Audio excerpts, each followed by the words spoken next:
Rukun negara yang kelima ialah kesopanan dan kesusilaan. Pengertian berasal daripada kata nama kesopanan, bermaksud nilai-nilai hormat, disiplin, sopan santun, tertib, beradab, pemalu dan berkelakuan baik. Akhlak merujuk kepada kepribadian dan tingkah laku.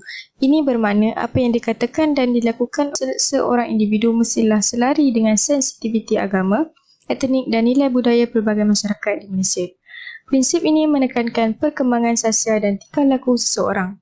Tujuannya adalah untuk membentuk warga negara yang bersopan santun dan berakhlak mulia, pergerakan nilai-nilai mulia yang berlaku pada masa kini. Amalan akhlak yang beradab dan pembentukan individu dan masyarakat yang mempunyai disiplin yang ketat dan berakhlak mulia adalah kondusif yang harmoni. Kod etika ini membenci dan mengutuk tingkah laku atau kelakuan yang angkuh atau menyinggung perasaan individu atau sesuatu kumpulan. Tingkah laku sopan juga mengandungi tahap kesopanan yang tinggi dalam kehidupan di semua negara. Asas ini menjadi panduan untuk menjaga dan mengembangkan tingkah laku masyarakat sesuai dengan kepribadian dan nilai-nilai murni bangsa.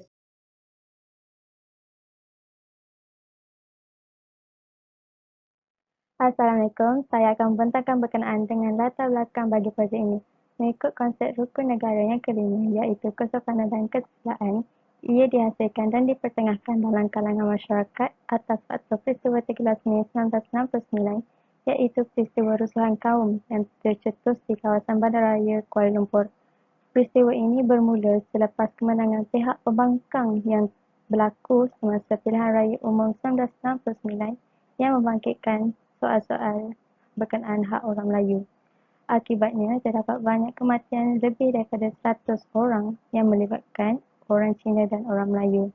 Justru, Majlis Kelakar Negara atau dikenali sebagai Mageran membentuk sebuah ideologi kebangsaan negara yang diinspirasikan oleh negara Indonesia, iaitu prinsip rukun negara pada 31 Ogos 1970.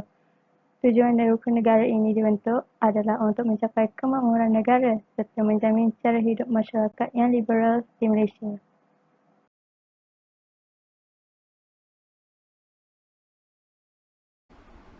Bismillahirrahmanirrahim. Assalamualaikum warahmatullahi wabarakatuh. Nama saya Nur Ayuni binti Kamri. Nombor matrik di F210071. Hari ini saya ingin membentangkan berkenaan penyataan masalah. Bagi penyataan masalah ialah dalam konsep rukun negara yang kelima, ia menceritakan definisi kesopanan dan kesusilaan dalam konteks falsafah sejahtera dan asimilasi perpaduan berbilang kaum. Beberapa tahun lepas, kita dapat melihat bagaimana asimilasi di antara pelbagai kaum telah dicapai dalam konteks perpaduan, pentadbiran serta pelaksanaan, tetapi tidak lagi di pasca COVID. Kes yang berlaku menyebabkan tergugatnya perpaduan masyarakat berbilang kaum, menjejaskan kehidupan masyarakat, sifat perkauman di antara kaum minoriti dan majoriti, integriti dalam pentadbiran dan kepimpinan, pengagihan ekonomi yang tidak seimbang serta sikap toleransi sesama masyarakat. Jadinya melalui kajian ini dapat dilihat lebih mendalam mengenai kefahaman dan penghayatan rukun negara kelima ini dalam diri seseorang. Dalam pembincangan kali ini, isu-isu ini akan dikupas berdasarkan laporan melalui media massa dan cadangan penyelesaian agar isu ini dapat diatasi dengan berkesan dalam kalangan semua pihak. Terima kasih.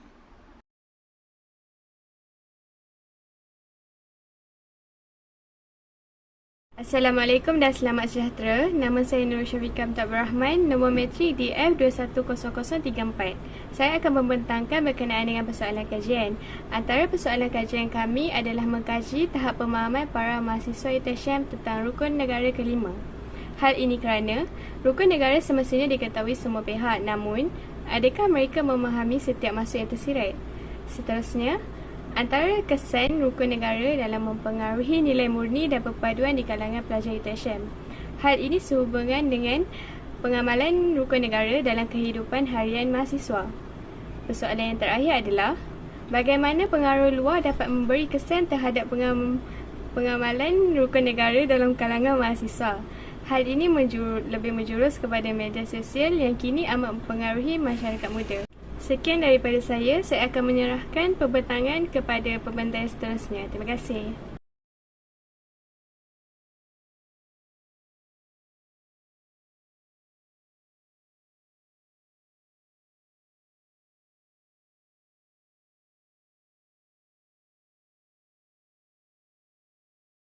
Terdapat 3 kepentingan kajian. Yang pertama adalah untuk mengenal pasti intisari rukun negara kelima iaitu kesopanan dan kesusilaan.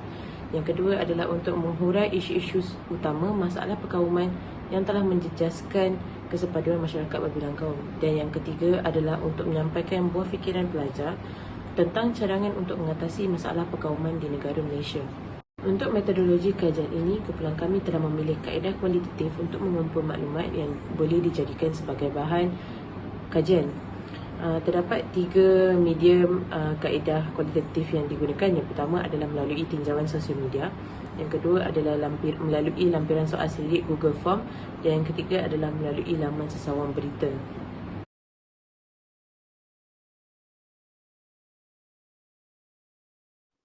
Topik seterusnya adalah perbincangan dan analisis. Kajian tentang penghayatan dan implikasi rukun negara kelima iaitu kesopanan dan kesusilaan dalam kalangan pelajar UiTM telah dilaksanakan dengan menggunakan platform Google Form. Seramai 50 orang responden telah mengambil bahagian dalam kajian ini. Antara soalan-soalan yang dikemukakan adalah seperti berikut. Saya tahu prinsip rukun negara yang kelima.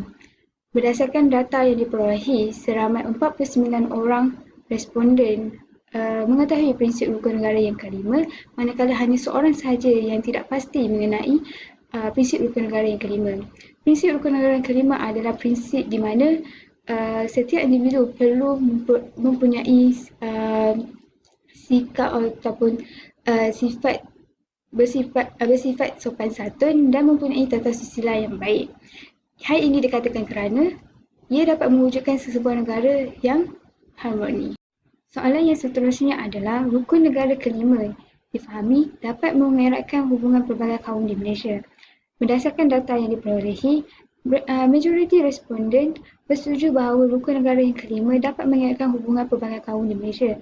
Seperti yang sedia maklum, terdapat pelbagai jenis kaum seperti Melayu, Cina, India, Iban, Kadazan dan banyak lagi. Oleh itu, dengan menjaga tata tertib, menjaga sensitiviti pelbagai kaum, sikap sopan santun dan saling bertoleransi antara kaum dapat mewujudkan sebuah negara yang harmoni dan dapat menjaga kedamaian antara satu sama lain.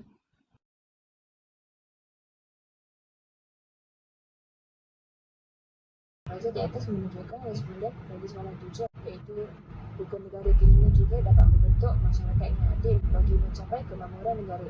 Berdasarkan soalan berikut, majoritinya memilih sangat bersetuju dengan pernyataan berikut. Semua rakyat tidak kiralah yang memimpin dan yang dipimpin wajib mendukung prinsip ini bagi tujuan keamanan dan keharmonian negara, terutamanya para pemimpin. Mereka seharusnya menunjukkan contoh teladan yang baik dalam bertutur kata dan berperilaku. Mereka hendaklah berlaku adil dan berhati-hati mengeluarkan perkataan secara lisan maupun tulisan supaya tidak mengganggu sentimen dan perasaan mana-mana kaum di Malaysia. Bagi soalan 80, sebanyak 21 responden bersetuju bahawa penghayatan kesopanan dan kesusilaan dapat memupuk sikap liberal dalam kalangan pelajar yang mempunyai pelbagai corak kebudayaan. Bagi pelajar yang menghayati nilai kesopanan dan kesusilaan ini mempunyai fikiran yang lebih terbuka untuk menerima kelainan dan pelbagai corak kebudayaan dalam sesuatu masyarakat. Hal ini kerana kepribadian nilai murni datang daripada nilai sopan, susila dan moral. Malahan, pembentukan identiti seseorang adalah berdasarkan kepada sejauh mana mampu memperkukuhkan jati diri tanpa sama sekali mengganggu apa yang sudah dipelajari dan dibina dalam diri seseorang.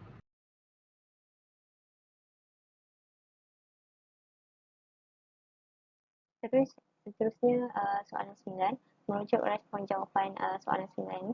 Skala 5 dan skala 4 menunjukkan 42% iaitu masing-masing sebanyak 21 orang responden sangat bersetuju dengan pernyataan soalan mengenai media sosial adalah platform yang penting untuk menerapkan rukun negara kesopanan dan kesusilaan kepada rakyat Malaysia. Hal ini kerana media sosial merupakan platform paling aktif pada masa kini. Antara contoh platform media sosial adalah Instagram, Twitter, WhatsApp dan Facebook yang merupakan platform yang sesuai digunakan untuk menyampaikan informasi-informasi yang bermanfaat.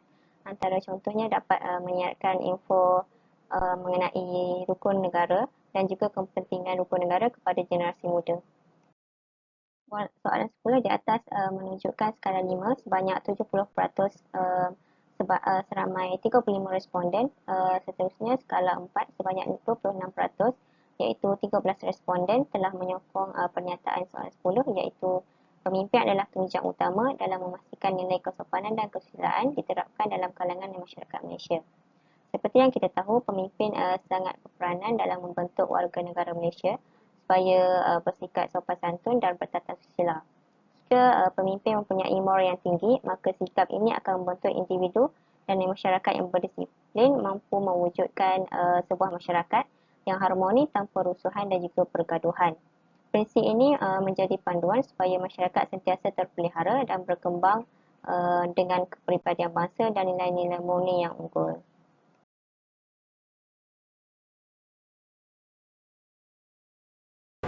Bagi soalan yang seterusnya, adakah setiap individu di Universiti Malaysia berinteraksi dan berkomunikasi dengan baik sesama kaum yang lain? Daripada 50 responden, terdapat 20 responden iaitu majoriti daripada mereka bersetuju bahawa setiap individu di universiti berinteraksi dan berkomunikasi dengan baik sesama kaum yang lain. Walau bagaimanapun, terdapat juga responden yang kurang dan tidak bersetuju dengan pernyataan ini. Hal ini kerana masih terdapat segelintir pelajar yang bersikap kurang terbuka dan tidak mesra terhadap kaum yang lain. Soalan yang terakhir iaitu prinsip kesopanan dan kesusilaan mementingkan perlakuan yang sopan dalam kalangan masyarakat bagi menjamin hubungan yang baik masyarakat pelbagai kaum di Malaysia. Seramai 35 orang iaitu majoriti daripada responden bersetuju bahawa prinsip ini amat penting dalam kalangan masyarakat bagi menjamin hubungan yang baik masyarakat pelbagai kaum di Malaysia. Melalui data ini, kita dapat mengetahui bahawa konsep kesopanan dan kesusilaan dapat difahami oleh majoriti daripada responden. Walaupun terdapat nilai lain yang penting dalam menjamin keharmonian dalam kalangan masyarakat Malaysia, namun nilai kesopanan dan kesusilaan antara nilai yang penting yang harus dipraktikkan oleh rakyat Malaysia bagi menjamin keharmonian di dalam Malaysia.